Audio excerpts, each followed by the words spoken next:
Hi students, ఎవరైతే తెలంగాణలో 10th class exams రాసి రిజల్ట్స్ కోసం ఎదురు చూస్తున్నారో వాళ్ళందరికీ గుడ్ న్యూస్. ఏంటి ఆ గుడ్ న్యూస్ అంటే, తెలంగాణ రాష్ట్ర ప్రభుత్వం రానున్న 2 రోజులలో ఈ యొక్క 10th క్లాస్ రిజల్ట్స్ రిలీజ్ చేస్తామని ఒక పత్రికా ప్రకటన ద్వారా చెప్పడం జరిగింది. అయితే ఈ యొక్క లేట్ గల కారణం ఏంటి అన్న విషయానికి కనుక వస్తే, గతంలో ఏదైతే మార్క్స్ మెమో ఉందో దాంట్లో కొంత మార్పులు చేర్పులు అయితే చేయడం జరిగింది.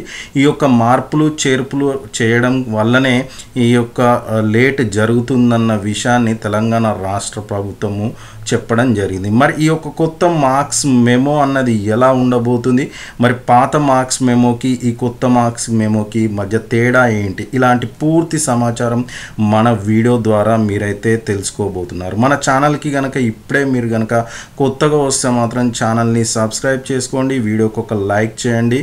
కొత్తగా వచ్చిన వాళ్ళు మాత్రము కొంచెం యాక్టివ్గా ఉండండి. మన ఛానల్లో ఎప్పటికప్పుడు ఇన్ఫర్మేషన్ ఇవ్వడం జరుగుతుంది. అయితే ఇక వీడియోలోకి వెళ్దాం. అయితే ఈ కొత్త మార్క్స్ మెమో ఎలా ఉండబోతుందన్న విషయానికి వస్తే కనుక, గతంలో ఏదైతే మార్క్స్ మెమో ఉండేదో అందులో ఎఫ్ఏ కానీ ఎస్ఏ కానీ టోటల్ మార్క్స్ కానీ అన్నీ కూడా గ్రేడింగ్స్లోనే ఉండేది. అంటే ఉదాహరణకి తెలుగు కనుక తీసుకుంటే ఎఫ్ఏ మార్క్స్ కనుక ఉదాహరణకి టాపర్ స్టూడెంట్ అనుకుంటే A1 అనుకుంటే, ఎస్ఏలో కూడా A1 అనుకుంటే, ఎండ్లో కూడా A1, ఈ టోటల్ గ్రేడ్ వచ్చేసి 10 అని చూపించేది. ఇప్పుడు ఏదైతే మార్పులు చేర్పులు చేశానన్నో కొత్త మార్క్స్ మెమోలో మార్క్స్ కాడ ఎట్టి పరిస్థితిలో గ్రేడింగ్ ఉండదు, మార్క్స్ ప్లేసులను మార్క్సే ఇవ్వడం జరుగుతుంది. అది ఎఫ్ఏ అయినా ఎస్ఏ అయినా ఎండ్ ఎగ్జామ్ మార్క్స్ అయినా టోటల్ అన్నీ కూడా మార్క్స్ రూపకంలో చూపిస్తాము, గ్రేడింగ్ ఉండదు అని అంటున్నారు. కానీ సబ్జెక్ట్ వైజ్గా అంటే మార్క్స్తో పాటు సబ్జెక్ట్ వైజ్గా గ్రేడింగ్ మాత్రం ఉంటుంది. సో ఇది ఒక మార్పు అయితే చేయడం జరిగింది. అంటే గతంలో ఏదైతే గ్రేడింగ్స్ ఉన్నాయో ఇండివిజువల్గా సబ్జెక్ట్ వైజ్గా గ్రేడింగ్స్ ప్లేస్లో మార్క్స్ ఇవ్వడం జరుగుతుంది, మార్క్స్తో పాటు గ్రేడింగ్ కూడా ఇవ్వడం జరుగుతుంది.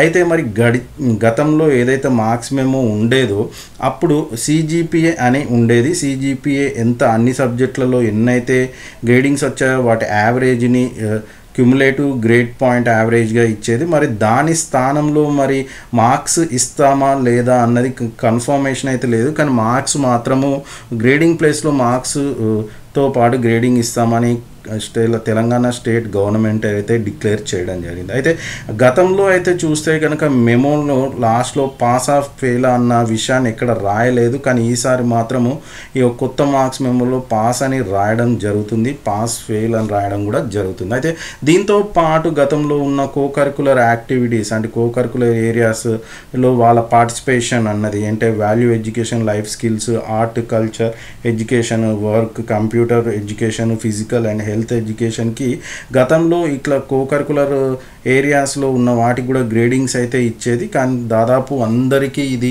A+గా ఇచ్చేది. మరి ఈసారి కూడా ఈ యొక్క కోకరికులర్ ఏరియాస్ డీటెయిల్స్ కూడా ముద్రించడం అంటే మార్క్స్ మెమోలో ముద్రించడం జరుగుతుందని చెప్తున్నారు. సో మొత్తానికి ఏదైతే ఈ యొక్క కొత్త మార్క్స్ మెమోలో మీకు గ్రేడింగ్స్ కాకుండా మార్క్స్ అన్నది రావడం జరుగుతుంది ఈ యొక్క 2025 ఎవరైతే 10th క్లాస్ ఎగ్జామ్ రిజల్ట్స్ వస్తాయో వాళ్ళందరికీ. సో ఈ యొక్క కారణం వల్లనే రిజల్ట్స్ అన్నది కొంత లేట్ అయిందని తెలంగాణ రాష్ట్ర ప్రభుత్వం అయితే చెప్పడం జరిగింది. సో ఇదండి 10th క్లాస్ రిజల్ట్స్ ఇక 2 రోజులలో అయితే రాబోతుంది. అలాగనే మార్క్స్ మెమో కూడా కొంత మార్పులు చేర్పులు చేయడానికి సంబంధించిన పూర్తి సమాచారం. వీడియో కనుక నచ్చితే కంపల్సరీ లైక్ చేయండి, మీ ఫ్రెండ్స్ కూడా వీడియోని షేర్ చేయండి. కింద కామెంట్ సెక్షన్లో మీకు ఏదైనా డౌట్స్ ఉంటే కూడా రాయడం మర్చిపోవద్దు. Thanks for watching video.